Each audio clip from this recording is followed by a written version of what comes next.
2025-26 நிதியாண்டுக்கான தமிழ்நாட்டுடைய பட்ஜெட் இன்று வெளியாகி இருக்கிறது. இதில் பெண்களுக்கு இருக்கக்கூடிய திட்டங்கள், அதாவது பெண்களுக்கு ஏற்கனவே செயல்பாட்டில் இருக்கக்கூடிய திட்டங்களுக்கு எவ்வளவு நிதி ஒதுக்கி இருக்காங்க என்கிற விவரங்களை நம்ம இதில் பார்க்கலாம். இதில் முக்கியமான ஒரு திட்டம் விடியல் பயணம் திட்டம். இது திமுக அரசு ஆட்சிக்கு வந்த உடனேயே கொண்டு வந்த திட்டம்னு நாம குறிப்பிடலாம். 2021 இதற்காக 3600 கோடி ரூபாய் ஒதுக்கி இருக்காங்க. இந்த திட்டத்தை பொறுத்த வரைக்கும் இது ரொம்ப சக்சஸ்ஃபுல்லான திட்டம்னு குறிப்பிட்டிருக்காங்க. காரணம் 45% இதோட யூசேஜ் இருந்த நிலையில அது 60% இப்போ அதிகரிச்சிருக்கிறதா நிதி அமைச்சர் குறிப்பிட்டிருக்காரு.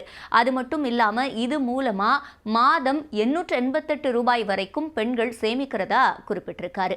அடுத்ததா நாம பார்க்கும்போது பெண்களுக்கு இருக்கக்கூடிய மற்றொரு முக்கியமான திட்டம் கலைஞர் உரிமை தொகை திட்டம். இது மூலமா பெண்கள் மாதம் 1000 ரூபாய் பெற்று வராங்க. இது மூலமா 1,15,00,000 மகளிர் பயனடைந்து வராங்க.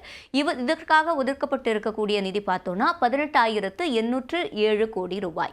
இதை பொறுத்த வரைக்கும் இதுல இன்னும் நிறைய பேரை இன்க்ளூட் பண்றதுக்கான அறிவிப்பும் விரைவில் வெளியாகும் அப்படின்னு தெரிவிச்சிருக்காங்க. இது நிறைய பேரோட எதிர்பார்ப்புல இருக்கக்கூடிய ஒரு விஷயம்னு நாம சொல்லலாம். அந்த அறிவிப்பு வரும்போது அதுக்காக அப்ளை பண்ணி அதற்கான பயனை நாம பெற முடியும். அடுத்து பார்க்கும்போது தோழி விடுதிகள், அதாவது பெண்களுக்காக அரசு சார்பில் அமைக்கப்பட்டு மெயின்டைன் செய்யப்படக்கூடிய விமன்ஸ் ஹாஸ்டல், இதற்காக 77 கோடி ரூபாய் ஒதுக்கியிருக்காங்க. ஏற்கனவே இந்த தோழி விடுதியை பொறுத்த வரைக்கும் 13 தோழி விடுதிகள் செயல்பாட்டில் இருக்கு. கூடுதலாக பல்வேறு மாவட்டங்களில் 10 விடுதிகள் அமைக்கப்படும்னு சொல்லியிருக்கு. இது தவிர பெண்களுக்கு உயர்கல்வி முக்கியம், அதில் அவங்க சேர்றதை என்கரேஜ் பண்ணும் விதமாக புதுமை பெண் திட்டமும் செயல்பாட்டில் இருக்கு. இதுக்காக 420 கோடி ரூபாய் ஒதுக்கி இருக்காங்க.